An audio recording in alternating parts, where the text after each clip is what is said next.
All right. Good afternoon, everybody. Welcome to the Straight Couch Talk podcast with Rachel and myself, Erik.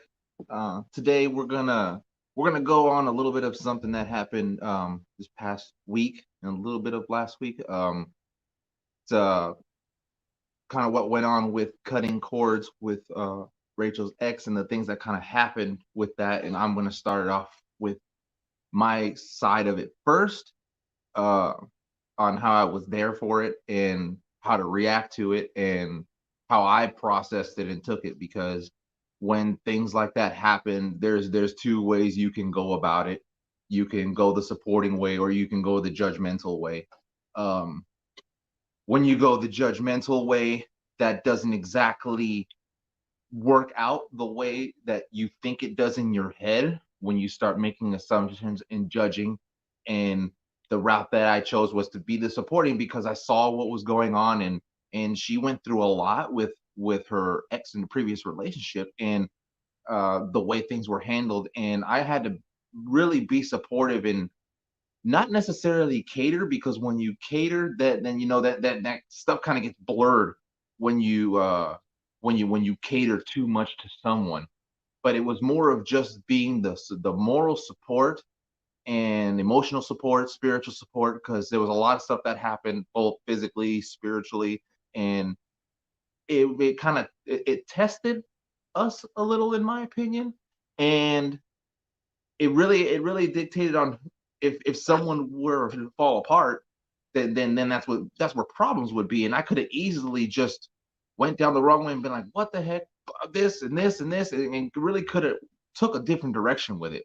But being that in my previous marriage before, that didn't exactly work, because then nothing gets solved, and now you just create a bigger problem when you start, because then you'll start arguing about stuff that's happened that's not even relevant to the problem that's going on at that time. And she was going through a lot. She had a very, I guess I can say it was a very odd relationship. He was in and out and then would be gone and then would pop up and then would leave. And she had to, apparently there was a lot of stuff and cords that were around and that she had to release, and she had to do a, basically turned into a healing ceremony, and she had can't be on camera and things like that for a while because she has to heal from that, so that way she can basically like repair her soul, repair herself, and kind of just get back on track while she grieves and mourns the loss of what it was now a friendship. And I allowed her to try to establish a friendship because the way I see it is anyone who she knew before, I don't have a business or a place to tell her who to be friends with or not to be friends with. Or even if it's an ex, if I have to trust her to know that, she loves me and she won't go back to those people. And they're obviously exes for a reason. They're an X for a reason, and they need to stay over there on the X line. That's what I call it. There's a line, and then there's the X line. They stay over there on the X line. So, but that takes a whole level, another level of trust that you have to do and kind of put into that relationship. And it's one of those things where you kind of just got to close your eyes and take a leap of faith. For those who played, and I associate it with this game called Assassin's Creed that I played, and he does a leap of faith off of buildings into a hay barrel, and it's basically he kind of closes his eyes, puts his arms, and just jump, and he lands in the hay every time. But that's what I had to do, is leap of faith and trust that, hey, you know what? She's not going to go back to the X line. She's not like this. She's obviously put him over there for a reason, and that's kind of what went down this weekend. She had a couple of breakdowns and things, and because it was hard for her, because she's just a kind-hearted soul in person, and she wanted to try to keep a friendship there, and it just didn't really pan out the way she thought it was, and then she was kind of sad by it. And all I could really do is just be there, hold her hand through it, and just kind of just not even tell her what to do or how to feel, because again, you can't tell someone how to think or feel. You can only give them your advice, and you can only give your opinion. Then it's up to them if they want to listen to it or not. But I'm not going to go barking orders and commands and yelling at her, say, hey, you need to do this. No, it's, hey, I think this is what you should do. um I think this is what you should say. There was one point where I almost wrote, but then something told me not to. Like I was like this close. I almost went army. platoon sergeant on the situation, and I had to step back for a second because something inside was like, nope, focus your attention back over here to her, and that's what I did. I went back to her and I said, hey, and then we started talking about other things, and then um, kind of just didn't really go that route because I don't think that would have. I think things would have went differently if I would have went that way. Um, and she didn't resist. She didn't say no, don't do it. Like she was just like, hey, if you're gonna do it, go ahead and do it. But there was no pushback. But at the same time, there has to be a knowing when to intervene and when to step in. And at that moment in time, I was acting off of impulse. And when you're in a combat zone, you act off of impulse a lot and intuition. But at that moment, there was no intuition; it was just impulse. And that's when I was able to realize because something told me, like I said, to just stop and look her direction. Because I took the phone and I was like, "Here, I'm gonna write this," and I'm gonna. I picked up my phone and I was about to do, and then something like I said, I looked over and her face, she was just like, not necessarily like don't do it, but it was saying something different. So I kind of just like threw the phone down and I just gave her a hug and kind of just hugged her for a little bit. And then I totally forgot about even what I was doing over there. And then that impulse that I wanted kind of just subsided and it faded away a little. And for me, it was kind of hard because it was like I wanted to help and kind of just jump in and be like, no, and kind of be the director, but that wasn't my place to direct. And I basically had to just on this one, there was not me in the front. I had to just kind of be behind her and kind of hold her up by her back so that way she can stand tall because this was hard and it, metaphorically speaking, could have collapsed at any moment. And I wanted to make sure I was there so that way she wouldn't, because then that would just make stuff harder. Not necessarily for me or for her, but just collectively as a relationship in a whole. And when you're trying to work through a problem or a past situation with your ex, um, that transparency has to be there. She told me about this in the beginning, so it's not like this was all like new information and new light. Because if it was, then it would have been a little bit different, And I can see sometimes people kind of reserve and they don't want to bring up the past and with past relationships and things and marriages and whatever went wrong, even when they did stuff wrong themselves. But I think it's important that you bring it up in the beginning, like from the beginning, like, hey, this is all of my dirt. This is everything I did. And you talk about what you did wrong. And then you talk about what the other person did wrong. So that way you're not just finger pointing at the other person because, you both make mistakes. Things happen. And she acknowledges some of the mistakes that she allowed and then acknowledging what he did. And I kind of just saw, and I was just like, well, I'm just kind of be there for you and kind of just push you and motivate you and inspire you to kind of just keep going. And it was difficult. But I had to keep it together for both of us until, she's obviously better now because we're sitting here and she's smiling. So a little better now. And I think it was just a hard process to go. And that was my first time kind of venturing down that cutting cords of a past because I did it myself a long time ago. She showed me what that was, and I went down to this little spot over here on the, I think was the Columbia River, and she told me how to do it, but not necessarily how to do it. And what I did was I kind of walked out to the river to about knee length of the water, freezing ass cold water, by the way, freezing. But I had to, basically just kind of speak out loud that I had to cut these cords and I needed to let them go. And it was for my past relationship. It's not like I was hanging on to them on purpose. They were just there. And then that's what a lot of people carry with them and they don't know that they have those there. So then they bring that stuff into a new relationship and they don't even know that they're doing it. And in order for someone, and then there has to be a respect factor of your partner identifying that and you not getting butthurt about it and acknowledging, like, because if they're seeing it, they're going to tell you. But then on the other side, the partner identifying it has to be respectful about it, because you guys have to have that communication, because the moment the voices start getting loud, respect is gone. So if you say, oh, I respect my partner, but then y'all are yelling at each other, do you really? Because you don't yell at someone that you respect. You talk to that person. So, and I'm not saying that, oh, then now this will change your whole dynamic of your relationship if you're watching, but if you're doing that, take a second and stop and really think, and if you don't have that, then maybe you got to figure out some things on how to get that back, because you can get it back. It's just going to be a little bit harder work when you do that. And it takes like that classic saying, it takes two to tango, not one, because then you just look like a crazy dancing tango by yourself. You know, I mean, I did it when I was younger. I danced by myself and didn't care, but I do it all the time. yeah. See, so but for this is different, and I'm not trying to say to go do that, but you need to talk with your significant other and be like, hey, we've yelled in the past, and I don't think it's a good idea. It's not healthy. And if you have kids, then they see that, and then they're gonna think that's right. And then time's gonna pass and evolve, and then you're gonna wonder why your kids are being bad and doing this. Well, duh, they're watching you do it. I'm guilty of it too. I'm not even going to say I'm perfect because, yeah, I got loud and I yelled. And now the repercussions of that with my daughter are happening now because of the toxic environment of the relationship. So now I'm catching all of that tenfold and it sucks. And I can only do my best to try to show that I'm not that person anymore. But it takes her on the other side to acknowledge it. But I think I've covered a lot of it. And if you're ready to kind of dive in, like more where to start. Just start from the beginning, like just kind of just be like, hey, all right, this is what happened, and go. And then if I need to chime in, then I will.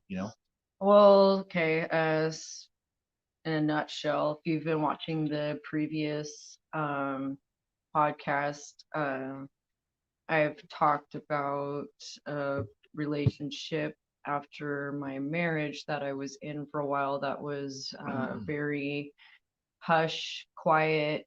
I was hidden from the world.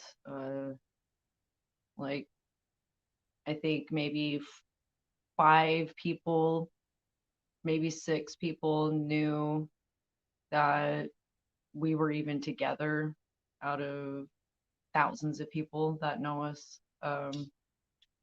So it was very difficult, and we had like a connection from before we came here to this earth, and um, we were fortunate enough to remember each other and things that we did in the pre-existence before coming here to this earth. And I remember uh, being in heaven and him actually leaving to come to earth to be born, and crying uh, that I was never going to see him again. And he just kept saying that he promised just to live my life, and he would find me. So I ended up he found me right before I got married in like 2011, and we became best friends um, for a very long time. And during my marriage, when it was extremely abusive and I was very fearful of my life, um, he at one point he came and moved into my house with my ex-husband and I to provide another type of protection for me um, and security in my home. And then over time, after my divorce, he ended up living with my family for a little bit, and I was being stalked heavily by my ex-husband. Um, he was threatening my life to take my life. He was having other people stalk me. So I was constantly watching my back, and I could tell when people were stalking me, and I have an eye, a trained eye, to know my surroundings, and especially when I'm driving, um, I know if I'm being stalked. And I set up traps too, and so I would set up these little traps too to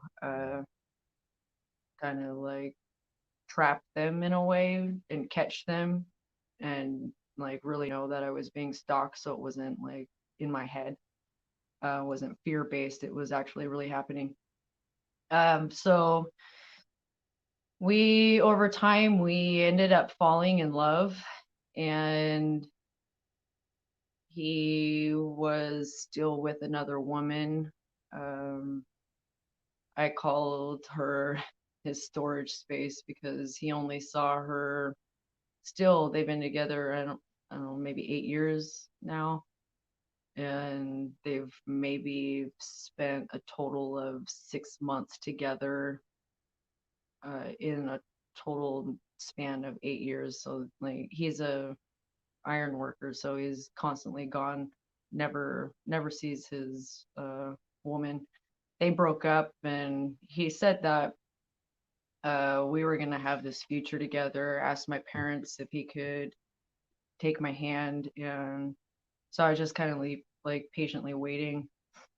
And for a moment, he would like come and go, and it was very difficult. I He was a Marine, so it was kind of like I felt like a military wife for a while, like that aspect of not knowing when they're gonna return, not knowing when they're gonna call, not knowing when or if you're ever gonna see them again, uh, and being able to keep living your life and not get stuck in this limbo, because I was stuck in this limbo for a very long time. It sucked.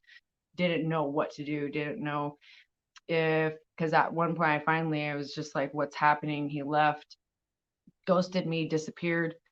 And I would try contacting him and reaching out, like, what am I supposed to do? Am I waiting? Am I like living my life and doing me and continuing to grow my business, and or am I supposed to move on?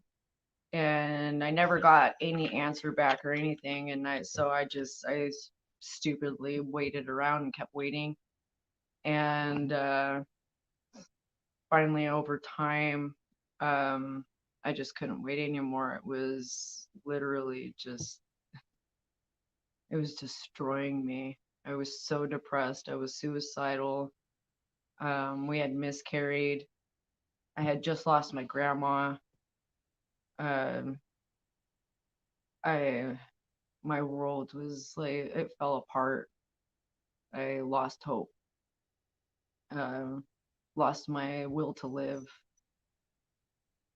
And I didn't understand, and I couldn't understand why and how someone could treat me such the way that I was treated. And it really hurt. And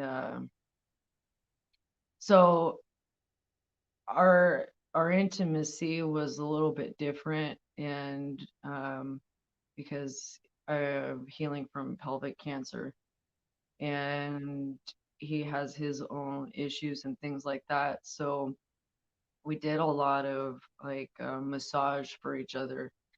And I didn't realize that with all of the toxic healing, I'm going to call it, at the moment, I thought it was healing in a way, which it was to a point. But after a point, it became toxic in a sense that he was putting all of these curses and these cordings throughout my whole entire body. So fast forward, um, I last year I made the decision I wasn't going to wait anymore and I was moving on. And after I made that decision, that's when I met Erik. And I remember telling him, I kept having dreams of um, this guy coming back into my life. And the one I keep seeing is like I was at my parents' house and I was standing in the kitchen, and Erik was standing on the other side, and um, this guy came back and standing there, and he's like wanting me to come back, and he showed up and he's like, I'm here and I'm ready. And I looked at him and I was like, I can't. I'm already over here with this over here. And he was like expecting me to just drop everything and come be with him. And I was just like, no, I can't. And I kept having this dream. And then probably like what, 3, 4 months later, I get a message from him and he's wanting herbs for me. Uh, so I put together some medicine bundle, and I told Erik, I said, I don't ever want to be with him. He destroyed that, and he destroyed the trust. But as far as a friendship, I want to try to rekindle this, keep this friendship. Because we go back a long time. And at that moment, I didn't realize what I do now. Um, so I ended up meeting with him and seeing him after um, probably like 9 months of not seeing him. And uh, I just remember just thinking of Erik and just like that security. I didn't want him to be insecure and feel like I was going to leave him for someone that was really like abused me in different ways. Um, so I went and spoke with him and gave him herbs and things like that. And but he knows better as a traditional person. He should have brought some offering for me for what I was doing for him. Some tobacco, sage, um, cedar, The grass, huh? sweet Yeah. grass, something. He knows better. He should have, especially after all that he had done and still not he had still not apologized for anything at that point. And he kept saying that, oh yeah, we'll talk about it. And then every time we got together, it was dismissed, and it was almost like just be in the moment, live in the moment, and let's not talk about that. So nothing ever got talked about. And it just kept festering and festering. And just, I couldn't handle it anymore. So finally, I just let go. And so seeing him, it made me, I did miss him, but it didn't, I didn't miss him in the way as like I wanted to be with him. It was just, I missed his friendship. Uh, After that, we started, just we would talk here and there and things like that. As time went by, um, this man started drinking, and I guess around the time when we stopped talking and he ghosted me, he started drinking for the first time in his life, and he started going down that road. And especially as a native vet, there's uh, there's entities, when you take someone's life. Uh, we're always taught, especially like in war too, but when you take someone's life, that spirit of that person you take that life of, um, they they stay with you until you release that, and you do there's ceremonies for that, to release that and clean them up, so that these entities or these deities or these embodied spirits, they don't follow you around, and they'll cause severe PTSD, suicide. um, they'll cause people to go into drinking and alcohol and things, drugs, that they've never done, abusive behaviors that they've never done before. And something was triggered for him, and he started drinking, and he was already having PTSD, and those nightmares were going, um, coming. His past was haunting him for more. So he completely changed. And after seeing him, fast forward like, I don't know, 5 months or so, he started calling me drunk, and I call it the truth serum. And after I'm already happy and, just moving on with my life, this he has the nerve to call me one night and, for the first time, profess his love to me. and he was drunk. And he just kept rambling on all these different things, and then had the nerve to say that he was never going to leave his woman because of the grandkids. But he wanted me to be his second wife, and wanted Erik to be okay with it. And then wanted me to have his son, and wanted Erik to raise it and be okay with it. And I just, I was almost like in shock. I didn't even know what to say. I was just listening to him just ramble on his drunken rampage, and a lot of the stuff, it was like, I guess it was like, it was nice to finally hear, but at the same time it was like you're like a year and a half too late on saying all of this stuff to me. But it's nice to know. Thank you. Glad to know you're heartbroken, because I didn't think you gave a shit, um, or cared at all. It's like after everything I had done, I literally have saved his life uh, several times, carried him on my back because he couldn't, he was gone, saved him. Uh, so I've been over time, I've been working because I do a healing modality of body and emotion code therapy, and I've been working on cutting cords and releasing cords.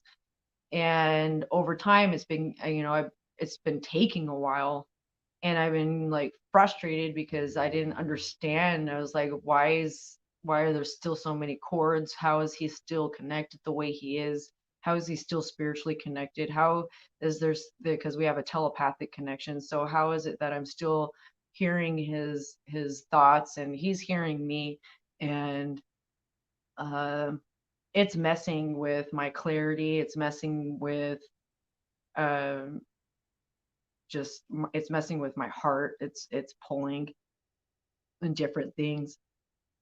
And so I've been like really trying to cut these cords and all of these things. And so I have this torn psoas muscle in my left leg and my left hip, and I have been trying to figure out how it got torn. I know I'm very active. Um, Around, I can try to pinpoint different things around the time that could have aggravated, to cause it to uh, tear, like from kickboxing and dance. And then at that time, my grandma, she was overweight, and um, there was times she fell, and I had to pick her up and pick her up off the floor, and I hurt myself many times doing that.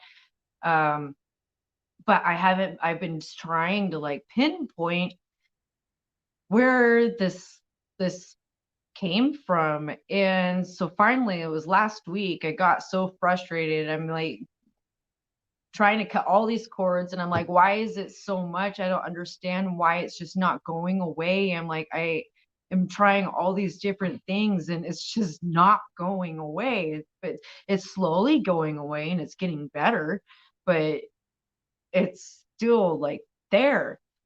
And so last week I was like, I'm just gonna start with my hip. Um, I want to like, the subconscious knows everything. So I was like, okay, well, let's start with my hip. What happened with my hip? And so I have my notes here. Um, So I started to work on myself, and all of a sudden, I had a recovery interference from my hip muscle, and it was right to my psoas muscle. And there was a saboteur, a knife that was put into my left hip from my ex. And it was, the intention of the sabotage was um, wanted me to need him so I didn't move on.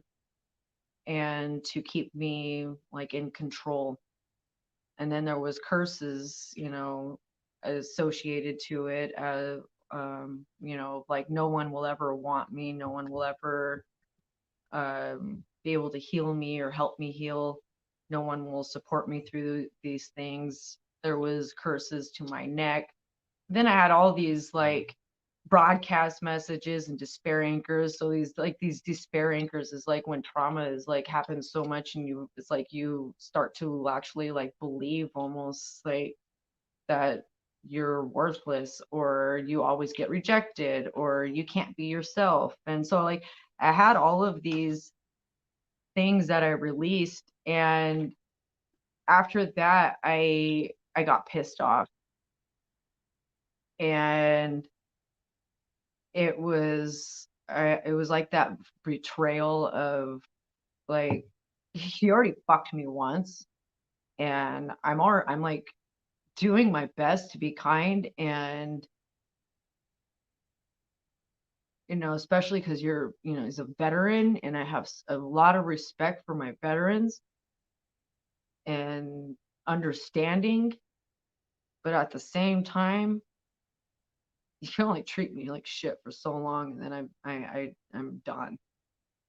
And I had it. After seeing that, it was just like, after all of this that I've done for you, and even still try to like kindle a friendship after all this shit you did to me, and then this, it's like I really want to send him my doctor bill from my surgery that I'm going to have him say, here, why don't you pay for this?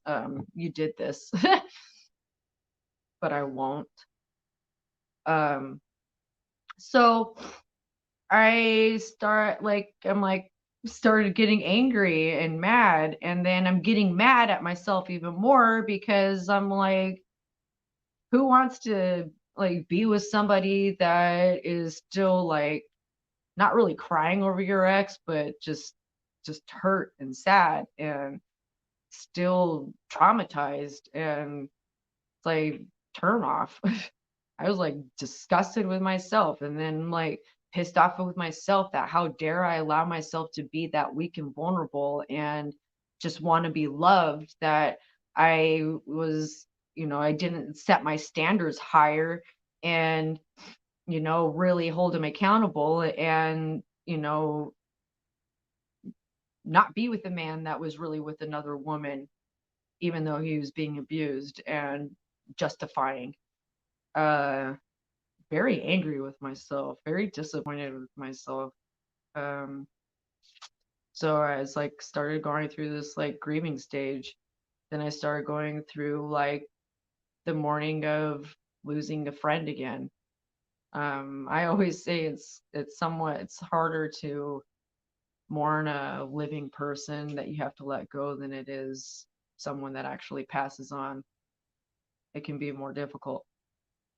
Um, so I went through this mourning stage, and then I was angry, and then I was sad again, then I was confused, then I was depressed, then mad at myself again, and then trying everything not to shut Erik out, and uh, really being vulnerable and talking, and scary as hell because of past.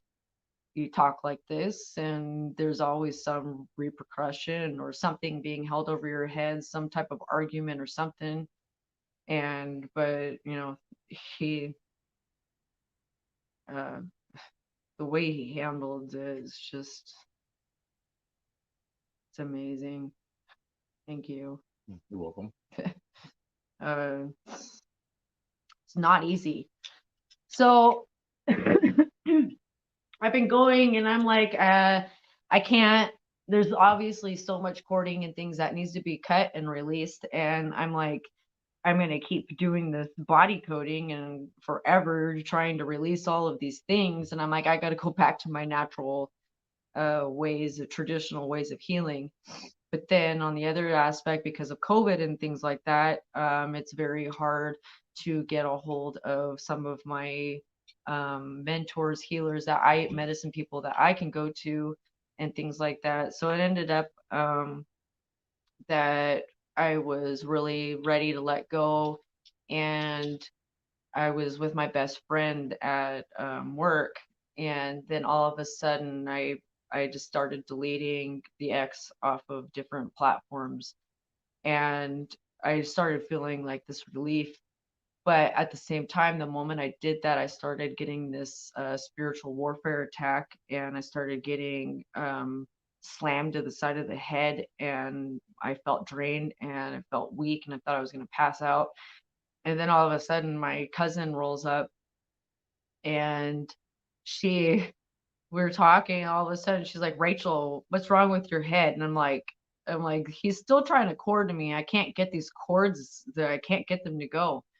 So finally, I took her back into the massage room, and she had me laid down on the massage table, and we started to go into a native healing ceremony. And we were in there for about an hour and a half. And throughout this whole ceremony, we released cords, curses that were connected basically to my whole entire body. And that's why I was saying that I didn't realize that the massage that we were doing was he was literally cording into my whole entire body um, every time like he just touched me. And it makes sense why my body was hurting the way it was. My body was in like this nervous shock. My whole nervous system was shutting down. I felt like I was being electrocuted. So the past month, it's been extremely hard to get up in the morning. I feel like I'm literally being electrocuted, like full blast from head to toe. I wake up that way with my body just buzzing, and it hurts. And so there's days I just lay there for hours trying to move my body and get my body to move. And sometimes Erik has to rub my body and my legs just to get some type of blood flow going and moving, because I can't move. And so finally, after this, we released all these things, and I felt a lot better. And um, so after we do something like that in the ceremony, you have to be in a sacred place for about a week. And saying it could be anywhere from 4 to 8 days. And so I had to step away from social media and um, putting my face on camera for that period of time, um, for certain reasons I'm not going to talk about right now. Um, but if you want like more, I'm going to have my cousin come on my podcast, Rising Warriors, Rachael Kulei, in a couple of weeks, and we're going to talk about courting and cursings, and um, you know, the power of our thoughts, and um, how we how people manifest those things in those ways, but also how to protect yourselves in ways. So after you release things like this, it's so important that you protect yourself, and you have to protect your spirit, and um, keep yourself safe in this space for a while, so that things can't reattach and record to you. The other thing too is that when you cut cords like this, um, it's always within the 3 days that person tries to reconnect and record to you, or they'll reach out to you. So it was actually on day 3 that even though I blocked him and everything, he still was able to reach out and try to reach out. But you can't engage. And so it's like once you really let that go and you cut those cords, you can't re-engage. Because once you re-engage, you allow that door to creep back open for them to reattach and record.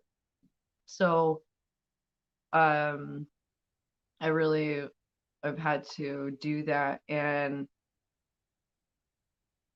it sucks, but at the same time, um enough's enough. And then when you start disrespecting, and you just start even more disrespecting me, but when you start spiritually attacking my loved ones, and you start interfering with my life, um and for your own selfish reasons.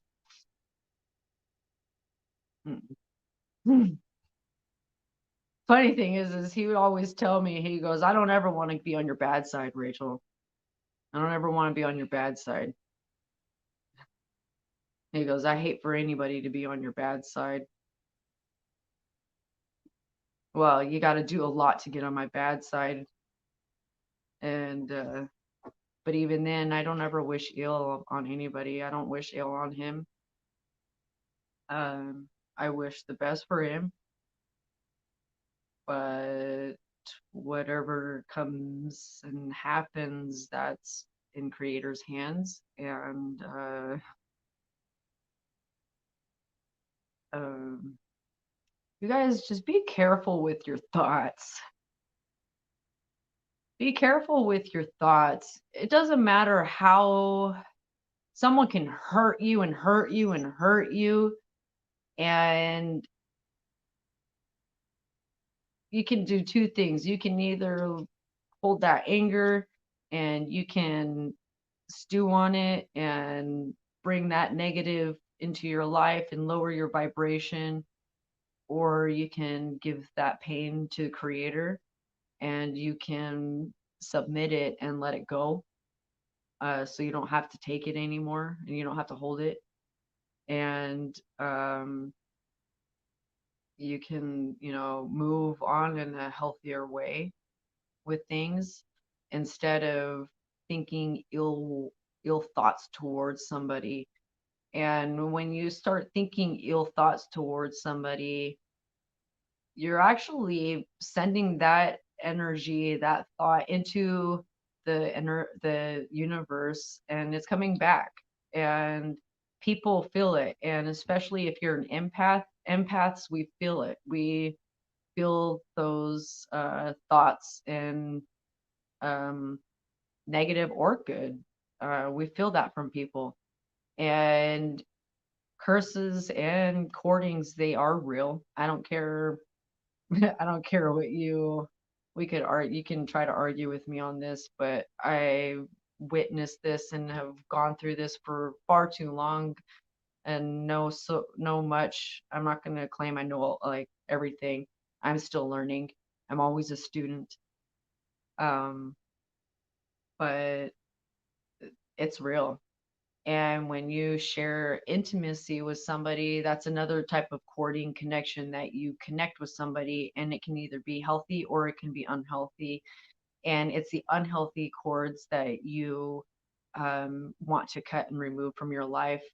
And when, especially in relationships, because once you're intimate with somebody, and you don't release, and you don't do the healing from those courtings and things, then it's almost like a family tree, where it's like everybody that you've been with, and then everybody that person's been with, and then so forth and so forth. It's like you're carrying this tree of DNA stored in you, of energy, of these people imprints that you've been with, and then you go to the next person, and then you start sharing that. So then it's like you're sharing past without even really realizing it. So then by talking about it in the beginning and up front is healthier too, because you're able to actually because no matter what, you're that the body's subconscious will be have that imprint at some point in time, and you're gonna know and not even really realize that um it's going to be a subconscious thing, that you're going to be like have this connection with the person that you're with. So it's important that you keep that place sacred, in the intimacy when you're with people. And um respecting yourselves, and respecting your bodies, and respecting each other, um and you know, it's even just with like massage therapists in general. Um, Even with them, I'm very picky with who gets to touch my body. Uh, I've had massage therapists where they're having a bad day, and because they're having a bad day and they're massaging my body, guess what? Rachel's feeling all your shit that you're putting into my body. And so I've literally gotten up off of tables before and said, I can't have you touch my body because you're having a bad day. And it's not that I'm like, oh, I can't work with you because you have a bad day and no, it's just out of respect, especially as a cancer survivor and I'm healing from cancer. I can't take on your emotions and I can't take on and absorb what you're feeling and what you're doing and what you're feeling right now. You're literally uh putting your energy into my body and my body is absorbing it. So I can't be on your table anymore. So I gotta go. So it's just the same thing, just within general. You have to be picky. I have the nickname Picky for a reason. Um, I was given that nickname Picky. I'm picky, but I know what I want. Um, so I get, it, cutting cords, it's not easy, always easy. Um, but is it necessary? Yes. And it's necessary to be able to have you know to be able to move forward and to move on. And it's not it's like everybody I've always been with, they're always going to have that part of that love for me, that they're always going to have a place in my heart, but it doesn't mean that they get to have it all. They didn't deserve it.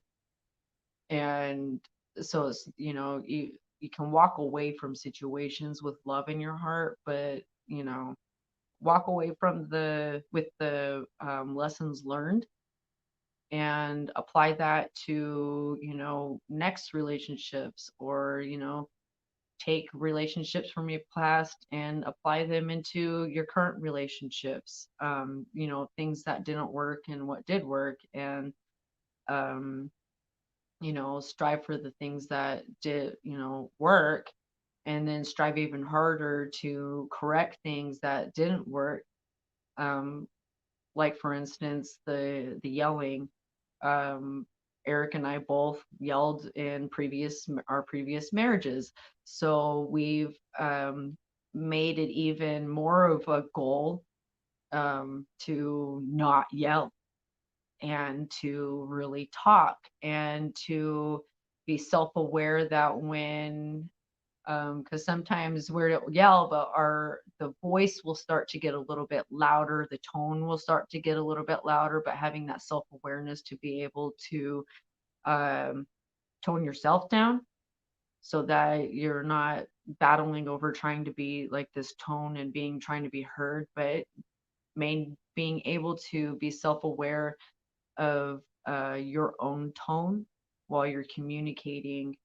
Um, that way you're in charge of yourself, and then you're not like, well, you're not doing it, so I'm not. It's like this battle back and forth that's childish. Don't do that. It's unhealthy. I've been there before. He's been there before. It's not fun. I don't like it. I'm done with it. So I like this. It's so much better being able to talk. And um that's why I say fall in love with your best friend. You can really be with your best friend. When if you think about it, your best friend, you're able to talk to, you're able to be about anything, you're able to be completely open, vulnerable, your true, authentic, silly self without holding anything back. And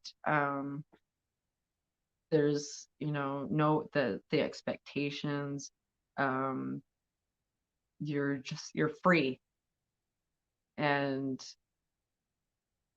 there's another sense of like, once you're able to hear each other's stories and understand each other's traumas and your pain and things like that, you're able to learn how to love them on a different level, and love them on their love language.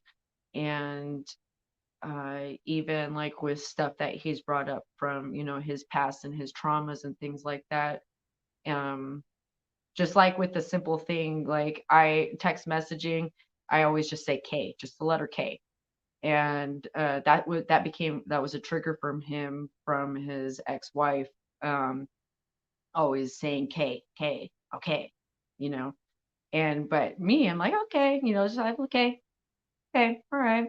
It's different, but I guess the other day, he was just having a rough day, a challenging day, and just a lot of things not going right at work. And I was just being, I wasn't purposely being short, but I was just, all right, okay. And but later on, he was like, "Can you do me a favor?" And I was like, "What?" And I was like, "Can you stop saying K, please, and actually write okay, and do this for me?" And he goes, it just really got to me today. And he goes, and I had to go through this mental battle of talking to myself and reminding myself that it's not the same situation and that you're different. And it was this whole thing. And I just like looked at him and I said, okay, all right, I will do that for you. If it, I didn't mean like it for you to go down through this whole mental battle. Like, I don't want you to go through a mental battle when I can just quickly change the way I respond in text message. I will work on that, and I've been working on that. I said, but just give me a little bit grievance just in case I actually do message just K, because that's my habit. And so just give me a little bit leeway that, I have to break a habit that I've had for many years of texting K. Um, so, you gotta be able to be teachable on both sides and actually receptive on criticism, but also being able to deliver that criticism with love and respect and in a way that isn't like a Debbie Downer, like I'm trying to put you down type thing. So I think that's what I'm gonna leave it today. We gotta get closing here. So whew, that was a lot, you guys. Good job. Oh man. It was a heavy one. I got a lot of deep stuff. That was the absence for the past week. That's what it was. So I've been going through that, and sorry but not sorry, because this is my traditional way of ceremonies, and um, having to step away from social media and things like that. So in our way, I'm not sorry. It's the way life is. Things happen, and that's how it is. So thank you for tuning in, everyone, and we'll be back on shortly. Stay tuned. Stay tuned for the next one.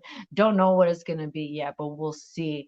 There's always something good coming. But Oh, and if you want us to see your comments, go onto our page, the Straight Couch Talk, because if you write on our profiles, we won't see them until after. So if you want like to write something that we actually see while you're talking, go to there. You can go to the profile, that's fine too. I'm not telling you not to. I'm not giving you any like things like that. I'm just saying if you want to see, if you want us to see what you're writing, like in the real moment time, you can go onto the actual page of our podcast. If not, okay, cool. see you on the flip side. Have a good day.